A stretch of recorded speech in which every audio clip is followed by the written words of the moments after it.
With Tsukiko's release, we see a return to Evoke damage, and while it would certainly strengthen with Yuna's buffs, just light damage wasn't enough for me to really talk about it. But now that Tsukiko smacked the foxes for Broom,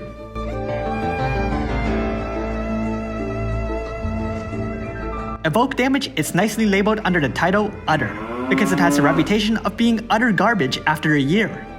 Even in spite of this, Evoke damage dealers are almost always at the top of the damage tier list when they're released due to high stats and multipliers, until they aren't. Evoke damage is considered a fixed type attack, but you don't actually deal fixed damage, an initially unintuitive description that's utter garbage as well. But to clear this up, here are the rules that Evoke damage follows. It's not affected by dual wielding, elemental imbues of any kind, elemental field amplification buffs, I don't know why, or killer buffs. It is affected by good chaining, weapon variants, general mitigation, elemental resistance and imperils, including fields, regular elemental amplification buffs, but not fields, I don't know why.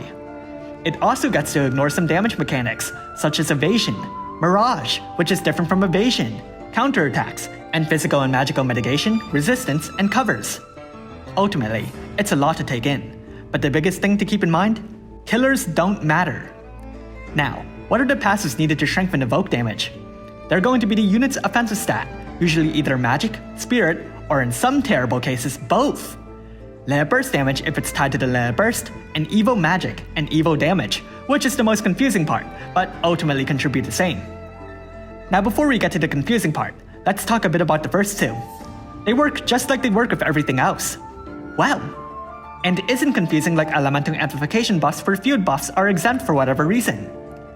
Okay, now to the confusing part. EVO magic and EVO damage are supplementary stats meant to take the place of killers. They're also not really labeled correctly. You won't find something called EVO magic in the game. EVO damage is evocation damage boost. That kind of makes sense. EVO magic is Esper evoke damage boost.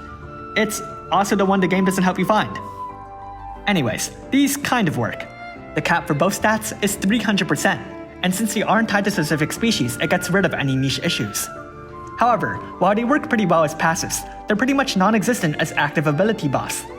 Not only that, there are plenty of support units who supply killers, so it's pretty easy to tell which side the scales are slowly being tipped towards. So, what's the difference between the two?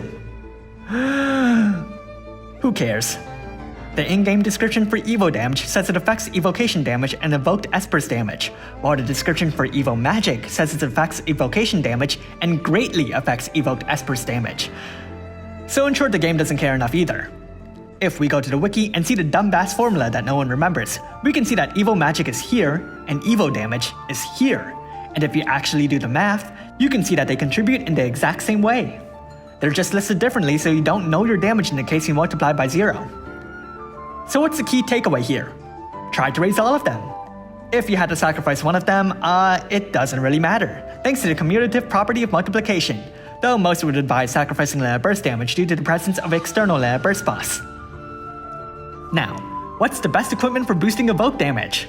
I'm just gonna put a link to it.